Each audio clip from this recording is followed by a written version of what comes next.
morning, Quadcopter 101 here, and what I got for you today is a review of the Eachine E53, the controller version.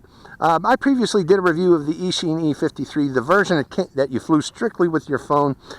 It was very difficult to control with the phone app, and not very steady at all as a flyer. But hopefully, as with most Wi-Fi FPV flyers, flying with an app is very difficult, even for me. You know,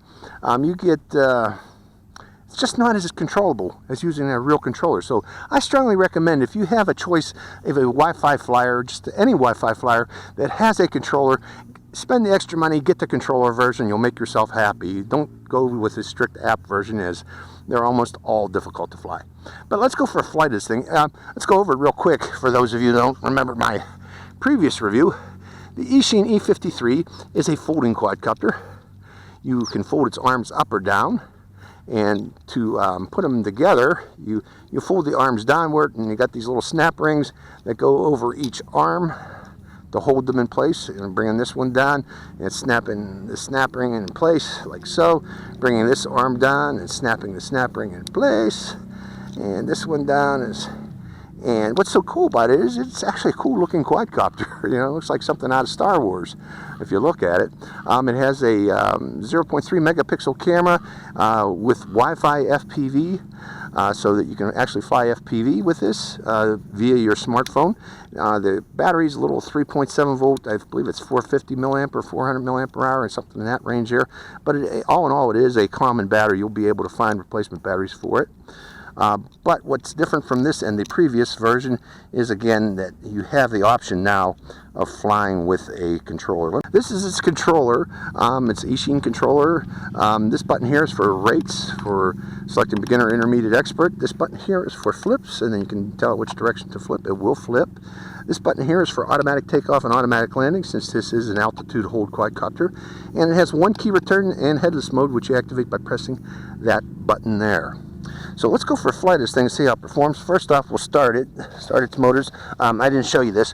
This took me a half hour to find on the previous one, but this is your on-off button by this little arrow here. You press that button, hold it down for about 3 seconds, and that should light up the lights. And we're going to select that direction there as our headless mode direction, pointing the quadcopter that way. And turning on the transmitter and binding it to the quadcopter. And let's see if we can start the motors this way. Or down or not. Yep. Okay, let's turn off the transmitter and see what happens. Actually, let's take to the air first. Giving a little throttle and then turning off the transmitter. 1001, 1002, 1003, 1004, 1005. So it'll descend to the ground if it loses reception from the transmitter. That's good. So turning on the transmitter once more. Rebinding. Make sure we got bind by starting the motors. Then stopping the motors by down and out. And let's go and open up the app and take it for a flight. This is the iDrone app, available on Google Play and iTunes. And to start it, you hit play.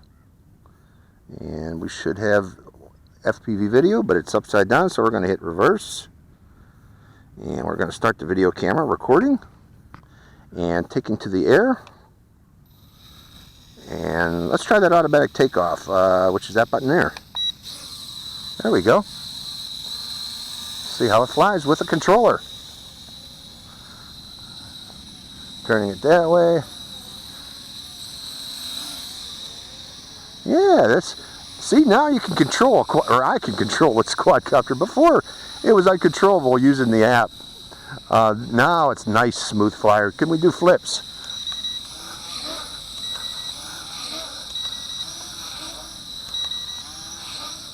Yes. Now we can do flips too. So pretty dang cool. Okay, let's try it as a camera bird first before we do anything else. Let me hit headless mode first. Let me go, let's see, which way was it pointed? That way. So hitting the one key return. One key return doesn't seem to work, folks, because it's pointed the wrong direction. Coming out of headless mode.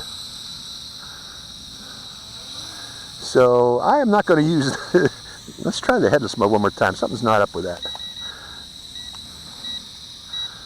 Okay.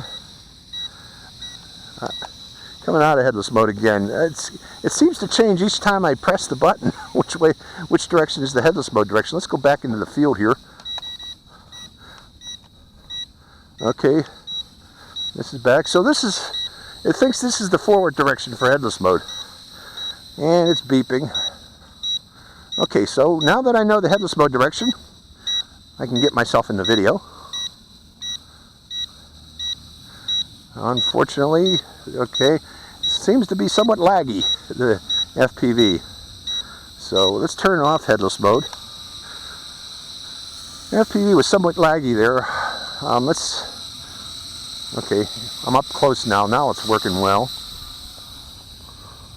So let's go up high and try its camera at. Going up higher.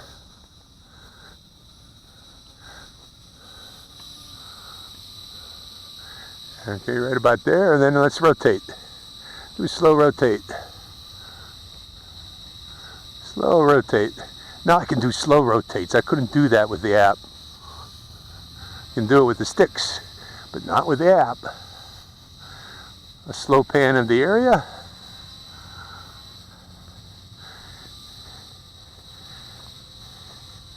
And there we go.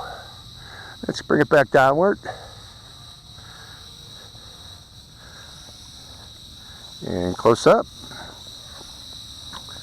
So there it is, folks. Yeah, finally with stick control this becomes something a little bit better than what it was before. Okay, let's go to higher rates. Expert rate. Yeah, let me stop the video we've got so far and start it again. Now this is expert rate.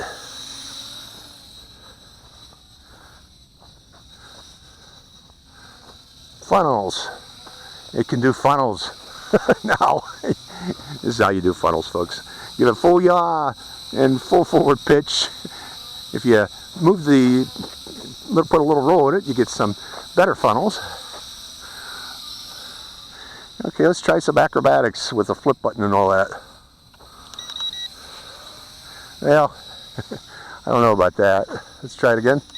Roll. Yeah, we've got a roll out of it.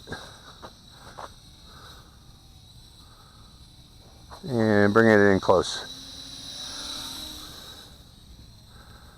So it's a much better flyer with the sticks. Just uncontrollable without the sticks. Let's try a range test of it. And notice the video gets real choppy as I get out far away. But okay, I'm going to, let's see, start the video, or stop the video I got and start it again. And we're going to try a range test. Remember, we lose reception at about 50 meters, so I'm going to let it I'm just going to back away from it slowly and see if that'll do it. And then if that don't, I already lost FPV reception because we were farther than 20 meters away. Turning the quadcopter, oh, I had it for a second there. Got the antenna pointed toward me. And we'll just keep going down the field slowly, like so, until it drops. Let's see what type of FPV range we got. I still got FPV on this thing. Drifting, drifting, drifting. I'm a good 60, 70 meters out. Turning it this way a bit, pushing forward a bit.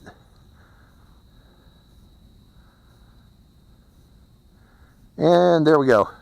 We're at its range. That is about 70 meters, folks. 70 meters away. Let's see if I can get it back into the air from there if I get closer. Let's stop that video there. And walking toward it. Once I see FPV reception, I'll try to take off again. Yeah, good. So the range on the transmitter is pretty darn good. For an FPV quadcopter, that is. Okay, I'm starting to see video again, so hit and play. Let's see if we can start the motors. I hear them. Take off. And bring it back to me. Go to lower rate too. Bringing it back.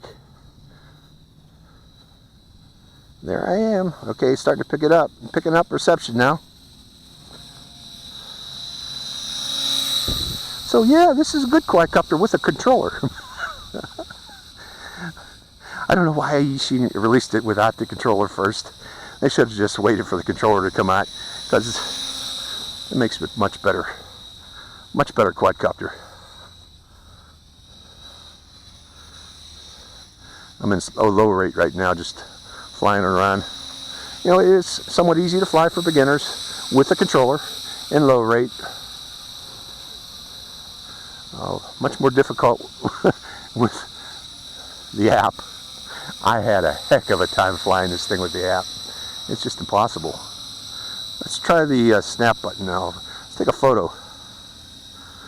I'm not having any signal.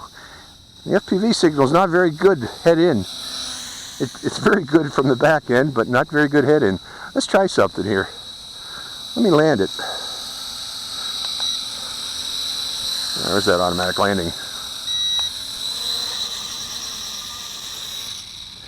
Let's see if I can bend the antenna up to improve its reception. Let's do that automatic takeoff again. I guess you got to start the motors first, so I guess you can't do a hand takeoff. Starting the motors first, then take off. Let's see if that bending the antenna up helps. There we go.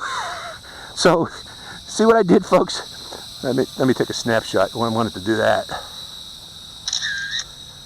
And just in time, because there goes our batteries. But see what I did, folks? And you probably want to do this too. Is bend your antenna up at a 45-degree angle. That'll give you better reception, particularly head-on. The way it came out of the box, pointed straight back, was giving me bad FPV reception, nose in, but good FPV reception going outward. The reception range was pretty darn good. When I had it, I was tilting it sideways as I went down range there, and I was getting pretty good FPV reception when it was sideways like that. But again, tilt your antenna up. All in all, it is a good flyer with the transmitter. Strongly recommend getting the version with the transmitter. All in all, it's a good quadcopter. Very, very maneuverable, very good flyer with the transmitter. So, hope you enjoyed this flight. It's Quadcopter 101, signing out.